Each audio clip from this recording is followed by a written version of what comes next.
Level pure. Here we go. Myles Turner, the player everybody's talking about. Dallas native. Goes to Dallas sporting events all the time. Was at Rangers games, I'm pretty sure. Dallas Wings games. Stars games. I don't know. Right? Myles Turner. Now, let me say this. Whenever I started this, I have not been that high on Myles Turner. I haven't been as high on Myles Turner as a lot of Mavs fans have been. Like, yeah, would I think it's cool? For sure. Don't get me wrong. Like, I would gladly take Myles Turner over, like, Dwight Powell. For sure. In a heartbeat. Right? But giving up a lot to get him. Oh, get that shit out of here. Giving up a lot to get him, I'm just not sure. Doing research, I'm 1,000% here for it.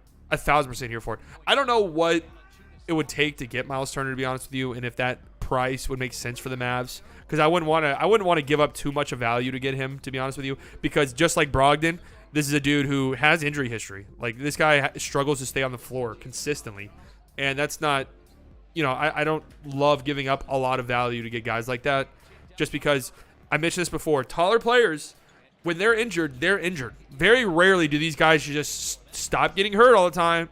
42 games this past season, 47 games the year before, 62 games the year before that. An often injured player. But, I mean, if you get him, you are getting one of the best rim protectors in the entire game. 2.8 blocks per game this year, best in the league. Opponent shot 7.8% worse at the rim against him. 2.85% rim deterrence, so players don't go and shoot. Oh, my God! Go up and get it. 99th percentile in defensive LeBron. That stat is so funny to me, man. His defensive LeBron rating is through the fucking roof. Look at that defense. Look at him. He's everywhere. Nice shot by Jackson Hayes right there. Not the greatest defender on the perimeter, but also not horrific. Like, could definitely hold his own. I do think that Myles Turner could be a guy who plays in the playoffs. Don't think he'd be a guy who gets played off the floor like some other good rim protectors. I think that he would play in the playoffs. And I'm doing my research.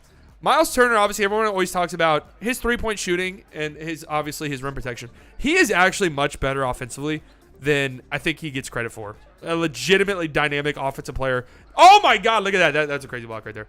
But a legitimately dynamic offensive player who does much more than just spacing the floor. And, I mean, having a guy with the rim protection he provides who can also space the floor like he can, that's already valuable enough.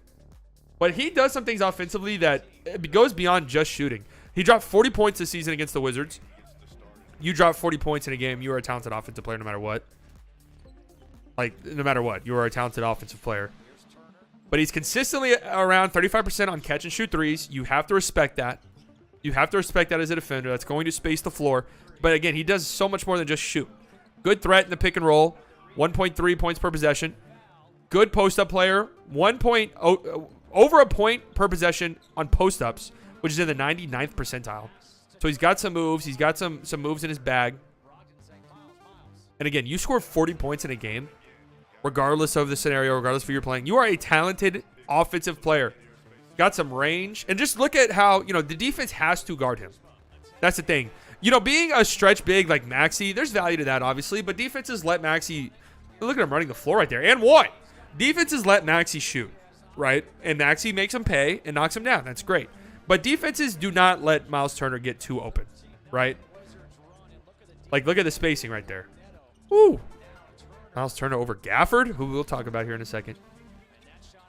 Getting the offensive rebound right there. Denny Ovid, I didn't know what the fuck was going on. Not the greatest rebounder. That's the thing, too. He doesn't really solve that need that well for the Mavs. The Mavs would still be... look at it. He doesn't even bring the ball down. No dip at all right there by Myles Turner. Rebounding-wise, like, yes, rebounding would still be kind of a weakness for you with Myles Turner. And as a center, that's not the greatest. But again, with his shot blocking ability, his offensive ability, the pick and roll options with him and Luka, the floor spacing potential. Look, the defense has to collapse on him immediately. I mean, that's Montrezl Harrell, who's cooked food defensively, but still a nice move right there. Pump fake, drive, finish. He's a good offensive player, legitimately. Better than he gets credit for. Much better offensive player than just a shooter. Why is the defense... Wait. Why were the Wizards pressing Sabonis so hard? Why is Sabonis getting double teamed right there? Still, nice roll right there. Nice finish. Good work.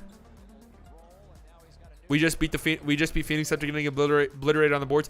I'm not gonna lie, I think Mavs fans are sort of overvaluing rebounding a little tiny bit. Yes, we need it, but I would definitely take Myles Turner's skill set even if it means not the greatest rebounding, right? Obviously, the delusion is pure here. I think it would be a lot harder for the Mavs and some other Mavs fans.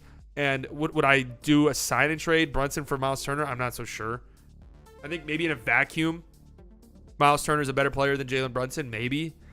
But I would rather have Jalen Brunson, personally. So I would not do a sign and trade Brunson for Myles Turner. But I would definitely be interested in a trade, if possible. Would definitely be interested. But again, delusion pure.